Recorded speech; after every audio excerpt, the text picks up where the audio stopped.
Communication gap, communication skill, এই কথাগুলো কিন্তু আমরা প্রায় শুনে থাকি বিভিন্ন ভাইবা বোর্ডে বা বিভিন্ন জায়গায়। বিভিন্ন মোটিভেশনাল স্পিকাররা বলেন যে তোমার কমিউনিকেশন স্কিল ডেভেলপ করো। তো তার চেয়ে আমরা অ্যাজ ইউজুয়াল সবসময় সচরাচর মানুষের সাথে কথা বলতে গেলে, কারোর সাথে পরিচয় হতে গেলে, কিংবা হঠাৎ করে কাউকে ফোন দিলে, মেসেজ দিলে যেভাবে দেওয়া উচিত, যেই কথাটুকু বলা উচিত, সেটা আমার কাছে সবচেয়ে গুরুত্বপূর্ণ এই মুহূর্তে। কারণ আমি যেহেতু একটা জবে আছি, এর সুবাদে যারা নতুন করে এই জবে জয়েনিং করছেন, কিংবা আমি বিভিন্ন জায়গায় ভিডিও করি, আবার বিভিন্ন জায়গায় আমার প্রতিনিয়ত বিভিন্ন গ্রুপে বিভিন্ন জায়গায় আমার পোস্ট হয়, আমার পেজের টাইমলাইনে, আমার ইউটিউবের চ্যানেলে বিভিন্ন জায়গায় হয়। সেই সুবাদে অনেকে আমার সাথে বিভিন্ন বিষয়ে কথা বলেন, কথা বলতে চান, জানতে চান। ব্যাংকিং সেক্টর হতে পারে, বিভিন্ন বিষয় হতে পারে। তো কয়েকদিন ধরেই একটা বিষয় নিয়ে আমি খুব ভাবছি যে আমাদের ছেলেমেয়েদেরকে এই জিনিসগুলো শেখানো উচিত, এবং আমাদের নিজেদেরও শেখা উচিত যে একজন মানুষকে হঠাৎ করে যখন আমি কথা বলবো কীভাবে বলবো। যেমন ধরুন আপনাকে আমি আপনার কাছে যিনি দেখছেন, ওনার কাছে আমি জানতে চাচ্ছি যে আমি তো ব্যাংকে ভাইবা দিব, তো আমাকে যদি এই বিষয়ে বলেন। আমি কয়েকদিন পরে সিনিয়র অফিসার রিটার্ন পরীক্ষা দিব, তো কি পড়বো এই বিষয়ে তার জানার আগ্রহ আছে। কিংবা আচ্ছা, এই দুটা প্রশ্ন যদি বলি, এখন আমাকে আপনি চিনেন না, ফেসবুকে, ইউটিউবে, ইনস্টাগ্রামে বিভিন্ন জায়গা থেকে আমাকে হয়তো আপনি সার্চ করেছেন বা পেয়েছেন, এনি হাউ।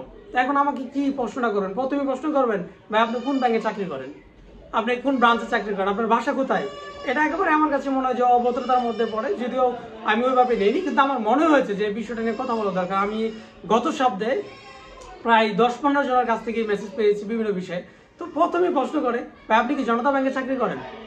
তো এটা নর্মাল, একেবারে সাধারণ আম পাবলিক যদি করে থাকে, সমাজের যারা বিভিন্ন ব্যাংকের বিষয় নিয়ে জানতে চান, ভাই আপনার ব্রাঞ্চ কাছে খোলা আছে কিনা, নর্মাল বিষয়, তাহলে কিন্তু এটাতে কোনো আপত্তির বিষয় নেই। কিন্তু একজন সিনিয়র অফিসার, একজন অফিসার জেনারেল, কিংবা একজন উচ্চপদস্থ কর্মকর্তা, অনেক সময় আবার একজন বিশ্ববিদ্যালয়ের পরীক্ষার্থী, বিশ্ববিদ্যালয়ের স্টুডেন্ট, একইভাবে আরেকটা জিনিস আমি অ্যাড করবো যে সিনিয়ররা অনেক সময় যে ভুলটা করেন। তো আগে এটা শেষ করি।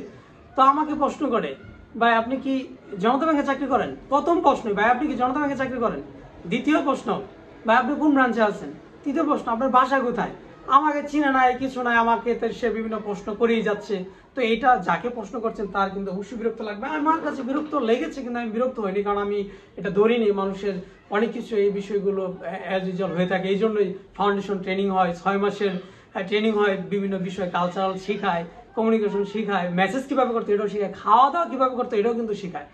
তো প্রথমত কাউকে আমরা যখন মেসেজ দেবো, কল দেবো, প্রথম অ্যাজ এ মুসলিম কিংবা আপনার অন্য রিলিজিয়াস হলো, আপনার ধর্মের নিয়ম অনুসারে প্রথম কাজটা করবেন, আসসালামু আলাইকুম ভাই, কেমন আছেন?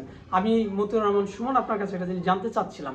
আমি মতিউর রহমান সুমন, সিনিয়র অফিসারের ভাইবা দিচ্ছি, আমার এই বিষয়ে আপনার কাছে একটু জানার ছিল। তখন এই যে আপনার তার মধ্যে টু ওয়ে কানেকশন হবে, তখন আপনারা বিভিন্ন বিষয়ে কথা বলেন, ভাই আপনি কোন ব্রাঞ্চে আছেন, আমরা কোন ব্রাঞ্চ পেতে পারি। আমার গত সপ্তাহে যে মেসেজগুলো এসেছে সেগুলো হচ্ছে পোস্টিং রিলেটেড। তো কোন ব্রাঞ্চ পেতে পারি, কোন ব্রাঞ্চে কেমন, ব্যাংকের চাপ কেমন, অন্য বিষয় নিয়েও ইউটিউবের থেকে আমার মেসেজ দেয়, বা এই প্রবলেম ওই প্রবলেম, ডাইরেক্ট হর্স, মানে ওখানে আমার নাম্বার দেওয়া আছে, সেভাবে কানেক্ট করে। এখন অনেক সময় ব্যক্তিগত প্রশ্ন হয়ে যায়, এবং আমি দুজনের ক্ষেত্রে অনেকটা রাগও করেছি। ওরা পরে আমাকে বলতেছে আপনি খুব অহংকারী মানুষ বলে ডিসকানেক্ট করে দিল। তা আমি বললাম, ভাই এখানে অহংকারে কি হলো? আপনি আমাকে শুধুমাত্র শুধু আমার সম্পর্কে অজস্র প্রশ্ন করছেন, আমরা কয় ভাই বোন, আমার বাসা কোথায়, আমি কোথায় থাকি, আমি সিং কোথায় থাকি, কোন ব্যাংকে চাকরি করি, কোন ব্রাঞ্চে চাকরি করি, এত কিছু জানছেন, কিন্তু কেন জানছেন? আপনার কি দরকার? আগে তো আপনার নিজের পরিচয় দিবেন। সুতরাং আমরা কিভাবে কথা বলবো? আসসালামু আলাইকুম ভাই, কেমন আছেন? আমি উমুক, কেমন আছেন পরে বললেও কিন্তু চলে। তারপর আপনি বলতে পারেন আমার নাম মতিউর রহমান সুমন, আমার বাড়ি হচ্ছে অমুক জায়গায়, আমি আপনার কাছে আসলে জানতে চাচ্ছিলাম এই বিষয়ে।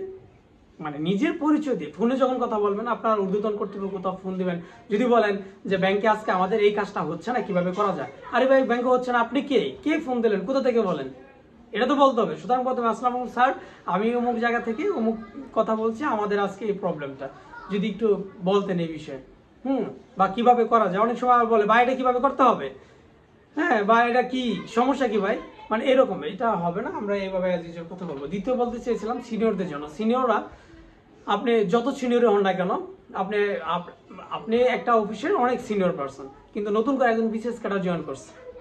ওই অফিসে বিসিএস ক্যাডার হচ্ছে প্রথম মনে করেন ব্যক্তি। তা এখন আপনি ওই বিষয়ে অনেক সিনিয়র মানুষ, আপনার বয়স 50-45 গেছে, তাই বলি কি আপনি তাকে তুমি করে বলতে পারবেন? বলতে পারবেন আপনার সাথে যদি একসময় ওই রকম রিলেটেড ওই রকম সম্পর্ক তার সাথে হয়ে যায়, তখন সে বাবার মতো করে বলতেই পারে যে বাবা আপনি আমাকে তুমি বলে ডাকবেন, যে আপনি আমার বাবার মতো যাচ্ছা আপনি আমাকে তুমি বলে ডাকতে পারেন এরকম। কিন্তু হুট করে আপনার জুনিয়র বলে কি আপনি একজনকে তুমি বলে ডাকতে পারবেন? বয়স দিয়ে কি আসলে মানুষকে মূল্যায়ন করা যাবে? কারণ চাকরিতে প্রতিনিয়ত যারা জয়েন করছে তারা তো সবাই বিশ্ববিদ্যালয় থেকে সদ্য পাশ করে, আর মানে সবাই ওই অফিসের বয়সে কম হবে, তার বয়স এখনো 30 হয় নাই, বা এখন যদি 32 কথা বলি 32 হয় নাই, আপনার বয়স ওই অফিসে আপনি অনেকদিন চাকরি করছেন, 30 পাস হয়ে গেছে 40 হয়ে গেছে, কিন্তু আপনি হুট করে কি তাকে তুমি বলতে পারবেন? তো এটা করা যাবে না। অনেক সিনিয়ররা এই কাজটা করেন, কবি সাহিত্যিকরা এই কাজটা করেন। তো ভালোবাসার প্রেক্ষিতে ভালোবাসা থেকে একটা সম্পর্ক হয়ে গেলে তখন তুমি তুই যা খুশি তাই হবে। কিন্তু হুট করে একজন মানুষের সাথে পরিচয় হচ্ছেন, আপনি জানলেন এই লোকটা লেখালেখি করে, আপনিও লেখালেখি করেন, আপনি উর্দুতন বলে আপনি বলতেছেন এই তুমি কি বিষয়ে লেখো, কেন তুমি বলবেন? সে কি আপনার ছোট ভাই, আপনার বাড়ির, আপনার সমুদ্রে শালা লাগে? হুট করে এসে তুমি কি লেখো। আবার ব্যাংকে এই তুমি নতুন জয়েন করছো, আরে তুমি নতুন জয়েন করছো মানে একজন অফিসার সে জয়েন করছে এবং আপনার সাথে কোনো পরিচয় নেই, আপনি এসে বলতেছেন তুমি নতুন জয়েন করছো। আপনি বলবেন যে আপনি কি নতুন জয়েন করছেন, আপনাকে আজকে প্রথম দেখলাম। অবশ্যই আপনি বলতে হবে, ছোট হোক বড় হোক, অপরিচিত কারোর সাথে কথা বললে অবশ্যই আপনি বলতে হবে। তো এটা আমাদের সিনিয়ররা খুব বেশি ফল্ট করে এই বিষয়টা, আমি খুব মাইন্ড করি। এবং আমার যদি বেশি খুব ঊর্ধ্বতন কর্তৃপক্ষ না হয় তাহলে আমি বলেও ফেলি, আপনি আমি কি আপনার মানে খুব পরিচিত, পূর্ব থেকে আপনার পরিচিত ছিলাম, বা কিছু কথা না বার্তা আপনি এসে আমাকে তুমি বললেন।